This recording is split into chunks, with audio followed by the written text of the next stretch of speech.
Comment communiquer plus efficacement au travail? Comment mieux te faire entendre par tes collègues, par tes boss, par ton manager? Ça, c'est ce qu'on va voir aujourd'hui avec 3 mises en situation, 3 exemples. 1, celui d'un consultant, 2, celui dans une gestion de contrat, et 3, celui d'un ingénieur. Alors, les 3 partent d'un principe fondamental, le principe de la pyramide. Je t'en parle aujourd'hui parce que je pense que c'est un enjeu majeur du début de carrière, notamment pour les jeunes cadres et les jeunes ingénieurs. Là, pour donner un exemple, j'ai 3 jeunes qui travaillent pour moi, entre 22 et 28 ans. Il y a 2 analystes en data et j'ai un stagiaire. Et les 3 ont le même axe d'amélioration qui, concrètement, s'ils ne l'améliorent pas, ils ne vont pas réussir à aller plus haut dans leur carrière. Bref, si tu ne me connais pas, moi c'est Thomas, ingénieur. Mon but, c'est t'aider à bien débuter ta carrière. J'ai quelques playlists si ça t'intéresse, sur comment faire pour bien débuter ta carrière, comment réussir ses entretiens, et aussi des anecdotes personnelles, parce que je crois beaucoup dans le fait de partager ses expériences et ses erreurs pour aider les autres à apprendre. Et sans plus attendre, communiquer plus efficacement avec le principe de la pyramide expliqué. Alors commençons simple, qu'est-ce que c'est que la communication pyramidale, qui est d'ailleurs l'inverse de ce qu'on t'apprend à l'école? La communication pyramidale, ça consiste à, quand tu parles avec quelqu'un, tu vas t'intéresser d'abord à ce qui est important pour eux. C'est-à-dire si c'est ton manager, un client, le CEO, ce qui l'intéresse, c'est quelles sont les actions pour lui, quel est l'impact qu'il va y avoir sur lui ou son business.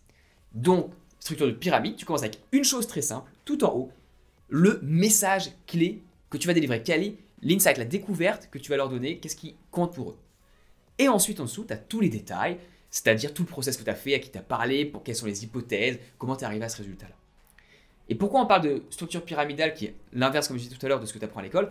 Parce que quand tu es en maths, par exemple, tu vas faire des démonstrations, tu pars de l'hypothèse de départ, tu fais tout ton raisonnement, tu arrives à la fin que tu encadres. Ici, dans le monde professionnel, c'est pas du tout ça. Tu donnes ton message clé d'abord, c'est le plus important, et ensuite, si jamais ils veulent creuser, ils veulent poser des questions, on va y aller. Mais je te donne un exemple tout de suite, parce que là, c'est peut-être un peu flou, un peu juste toujours conceptuel. Exemple concret, mise en pratique. Et on va se servir ici d'une mise en situation qui est utilisée dans les trainings, notamment pour McKinsey, c'est-à-dire un grand cabinet de conseil en strat. Je pense que tu as peut-être entendu parler avec les élections. Mais bref, c'est un exemple qui vient de la chaîne YouTube Firm Learning. C'est une chaîne d'ailleurs qui est utile si tu veux t'intéresser à tout ce qui est conseil, faire une carrière là-dedans et que tu comprends le contenu anglophone.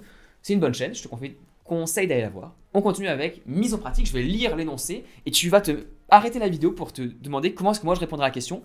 Et après on voit un mauvais exemple et un bon exemple. Donc mise en pratique, imagine, tu es un consultant. Ton objectif, c'est d'évaluer si les opportunités d'entrée sur un nouveau marché, dont l'Angleterre, elles sont pertinentes pour une ligne de produits, pour un client pour qui tu bosses. Toi, donc, tu as fait quoi? Tu as eu différents entretiens avec des experts en interne, des experts chez le client en externe, et tu as analysé plusieurs jeux de données, notamment certains qui venaient du marketing, de la finance, bref, tu as fait plein d'analyses, tu vois. Et le résultat qu'on attend de toi, la question qu'on se pose, c'est est-ce que c'est une bonne idée d'entrer sur le marché en Angleterre ou non? Et là, la question, c'est le CEO entre dans la pièce, et il dit bonjour, donc vous êtes en train de travailler sur le projet? Oui, est-ce que vous pourriez me faire un résumé de la situation, s'il vous plaît, où est-ce qu'on en est? Là, toi, tu t'attendais à faire autre chose, tu es dans ton travail, et paf, là, il faut faire un résumé tout de suite. Donc, il faut communiquer, il faut essayer d'être efficace. Comment est-ce qu'on fait? Je vais te donner un exemple de réponse d'abord, mais avant ça, pose-toi la question, vraiment, essaie de mettre en pause la vidéo, regarde l'énoncé qui est à l'écran, et demande-toi, sincèrement, prends 30 secondes, 1 minute, fais plus si tu as envie, comment tu répondrais au CEO? Qu'est-ce que tu dirais avec l'énoncé qu'on a ici? Ok, passons maintenant à la réponse, tu as pu mettre en pause si tu voulais. Eh bien écoutez, la semaine dernière, nous étions très occupés, nous avons beaucoup travaillé sur ce projet. On a commencé tout d'abord à parler avec Tom de la finance, qui nous a permis d'obtenir des données de marché. Mais ensuite, on a discuté aussi avec le marketing et nous nous sommes rendus compte qu'ils avaient des jeux de données avec de meilleurs chiffres. Donc à partir de ce nouveau jeu de données, on a fait d'autres entretiens et maintenant on a donc une bonne perspective de tout ce que nous peut nous offrir les différents marchés dont l'Angleterre. À ce stade, il semblerait que l'Angleterre soit un bon fit, un bon match pour notre projet, même si nous travaillons toujours sur cette hypothèse. Cette réponse, c'est une réponse typique qu'un jeune consultant peut faire, qu'un jeune ingénieur, un jeune cadre peut faire. Et intéressons-nous à la réponse. Pourquoi est-ce qu'elle est? Qu'est-ce qui ne va pas avec cette réponse? Qu'est-ce qu'on voit? Déjà, donc structurellement, c'est une réponse en process. On s'intéresse à ce qu'on a fait. J'ai parlé avec Tom, j'ai parlé avec machin, j'ai fait les entretiens. Donc c'est étape par étape tout ce qu'on a pu faire. Et à la fin, on a un résultat qui est on travaille sur l'Angleterre, ça pourrait être bien et on continue. C'est typique d'une procédure académique, A, B, C, D, E, etc. Et quand tu réfléchis, le CEO, il arrive, tout le début de ta réponse, il s'en fout. Lui, il part du principe que s'il te pose la question, oui, tu as travaillé, oui, tu sais dont tu parles. Il va peut-être vérifier ensuite. Mais c'est pas ce qui compte. Ce qui compte, c'est la fin. Ici, il semblerait que l'Angleterre soit un bon fit. Donc, on est typiquement dans une communication de bas en haut, c'est-à-dire on part des détails de tout ce que tu as pu faire, d'entretien avec Madame Bidule, etc., qui est focalisé sur le process et pas sur le résultat. Et ça, c'est pas bon et c'est vraiment une erreur. Et je t'incite à ne pas faire des communications comme ça lorsque tu veux être efficace. Maintenant, voyons un deuxième exemple qui est meilleur. Exemple numéro 2. Bah écoutez, notre hypothèse actuelle, c'est que l'Angleterre pourrait être un bon choix de pays dans lequel proposer cette offre de service, et cela pour 3 raisons. Premièrement, les recherches consommateurs montrent que les clients anglais apprécient nos offres. Deuxièmement, la scène compétitive en Angleterre n'est pas aussi développée, nous serions donc les premiers sur ce marché. Et troisièmement, nos chaînes logistiques et de capacité de distribution actuelles ont de bonnes synergies en Angleterre. Là, qu'est-ce qui se passe? La réponse, elle est bonne parce que tu commences avec le résultat. Notre hypothèse actuelle est que l'Angleterre pourrait être un bon choix de pays. Imagine, tu es en train de dire ça au CEO quand il vient d'entrer, et là tout d'un coup son téléphone sonne, un investisseur appelle, il fait merci et il continue. Il n'a pas pu entendre les 3 raisons, mais il a déjà le message, il sait de quoi on parle. En 10 secondes, tu lui as donné l'information utile pour lui. L'hypothèse est que oui, c'est un bon choix. Donc tu fais une communication basée sur les résultats, qui est efficace, tu donnes l'info utile tout de suite, et s'il veut creuser, il peut. En plus, tu backup ça avec 3 raisons principales, comme ça, s'il doit donner un argument à d'autres personnes lui-même, il pourra le faire. Il a les raisons utiles, et il s'en fout que tu aies parlé avec Madame Bisul et Monsieur Machin. On est focalisé sur le résultat, c'est une communication efficace, donc de haut en bas, pyramidale. Voilà pour la première mise en situation qui permet de faire un exercice. J'aimerais maintenant te montrer 2 autres exemples qui nuancent un peu ce que je viens de dire, et notamment pour montrer qu'il y a différentes façons de le faire. Par exemple, voyons un exemple de discussion technique. On commence avec l'ingénierie. Lorsque j'étais ingénieur en construction, je travaillais pour Bouygues sur un gros projet de construction de tunnels en Australie.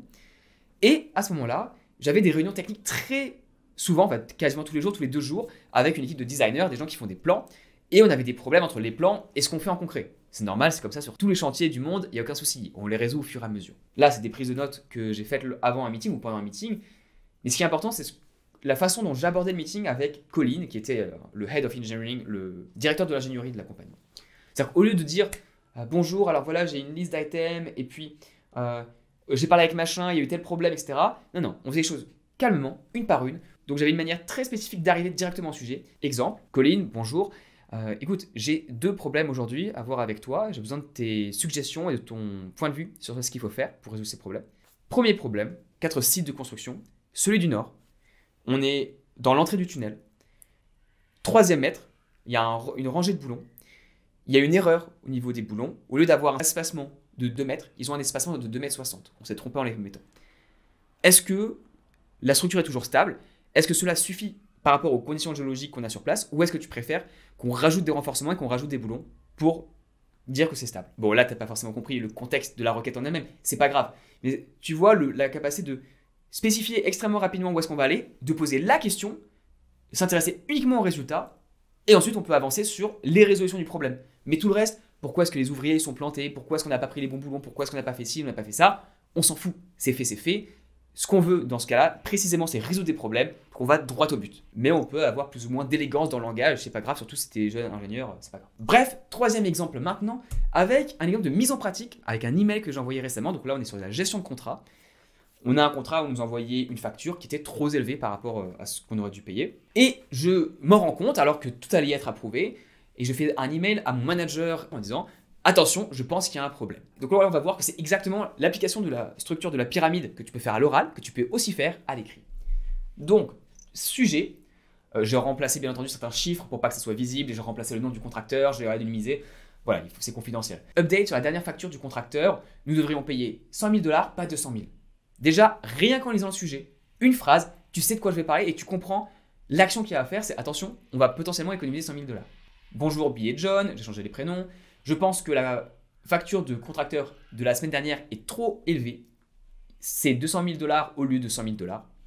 Prochaines étapes, est-ce qu'on pourrait mettre le paiement on hold, ne pas le faire et demander une facture de 100 000 à la place? Et ensuite, après avoir dit le résumé de la situation, la prochaine action, seulement à ce moment-là, je mets le détail et je dis notre équipe de procurement a dit qu'on avait payé tant, le contrat a dit telle chose et la facture dit telle chose sans de justifier le prix plus élevé. Et ensuite, encore, je mets les captures d'écran du contrat et de la facture qui n'est pas présente, parce que voilà, mais dans l'email, elle est présente. Donc c'est vraiment une structure en pyramide. On commence le titre extrêmement clair, le résumé, l'action et ensuite les détails, parce que comme ça, mon manager, il a uniquement lu la première ligne. Et là, il m'a envoyé un email, il a dit « Ok, je mets on hold, je ne vais pas payer, et dis-moi quand est-ce que c'est réglé et quand est-ce qu'on a les nouvelles. » Il sait que je suis en train de gérer la situation, et il me fait confiance, et on continue. Il n'a pas besoin de lire les détails. Cette manière de communiquer efficacement de haut en bas, en format pyramidal, est extrêmement puissante, je te la recommande. Et si tu veux justement être plus efficace au travail, je Je pense vraiment que apprendre des erreurs et des expériences des autres, c'est fondamental. Donc je te mets une vidéo à l'écran qui est hyper cool sur mon expérience au Soudan et mes pires anecdotes de stage au Soudan. Donc si tu veux apprendre un truc des paysans, je te conseille vraiment cette vidéo. Merci d'avoir regardé, très bonne journée à toi.